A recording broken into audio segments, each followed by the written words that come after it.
qualified candidates continue to be a problem in Michigan.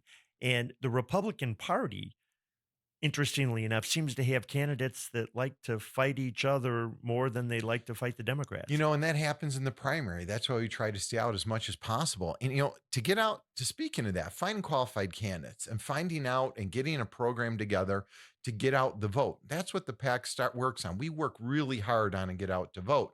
And we do that during the general election. We target different groups and areas. We have a lot of grassroots that get out there across the state. We've won races all the way from Traverse City down to Downriver to the west side, to the east side. But one of the things is I want to bring up is like that get out to vote. This primary just happened, right?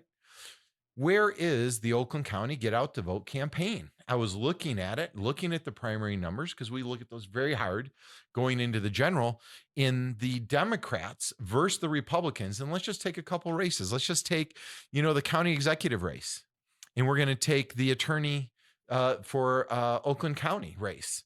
And the Democrat Party got out 82% more voters than the Republican Party in this primary.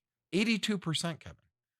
If we're out there working and raising money and raising awareness, where was our get out to vote in Oakland? But if you turn and look where Macomb had a very strong get out to vote, we have some candidates that are working. We're trying to build the bridge between all the different factions. We try to go in the right direction. There was only on the toughest races, House Race 58, it'll change the whole election. We're talking 82% more Democrats came out in Oakland County. If we take a House Race 58, which is a Democrat stronghold, Nate Shannon, it has been a Democrat seat forever. The get out to vote for the Democrats is only 15%. 15% over the Republican candidate, which is Ron Robertson. If Ron Robertson really wants to win, and this state wants to take back the House, get behind candidates that are working. He outknocked any candidate in the state. We followed the numbers. He did 4,400 doors knocked, not lit drop, actually talked.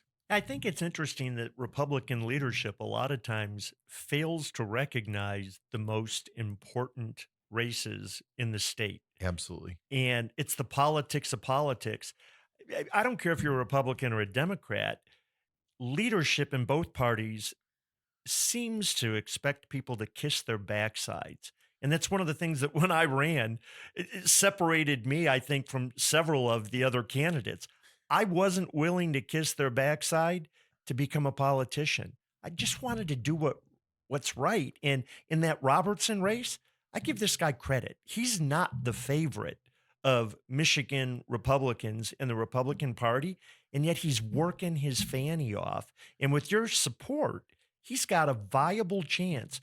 And that election alone could flip control in Michigan.